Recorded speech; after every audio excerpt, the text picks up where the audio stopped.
ఈ చెట్టుని ఎక్కడైనా చూసారా?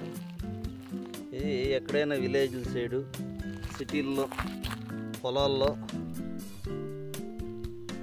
గుంతల్లో, చెరువుల్లో ఇలాంటి దాంట్లో ఉంటుంది. ఎవరికైనా పులుపురలు ఉంటే ప్రతిరోజు అర్లీ మార్నింగ్ లేచి పులుపురలు ఎక్కడుంటాయో అక్కడ దీని పాలు ఇలా తీస్తే పాలు వస్తుంది ఫ్రెండ్స్.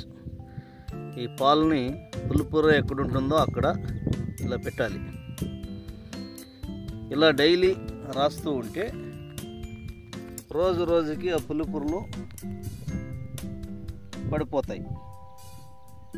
ఈ చెట్టు పేరు గొబ్బళం చెట్టు అంటారు, పిచ్చి చెట్టు అంటారు. ఒక్కొక్క ప్రాంతాన్ని బట్టి ఒక్కొక్క పేరుతో పిలుస్తారు ఫ్రెండ్స్. ఇదే ఫ్రెండ్స్ ఈరోజు YouTube video. Please like me, share me, subscribe me.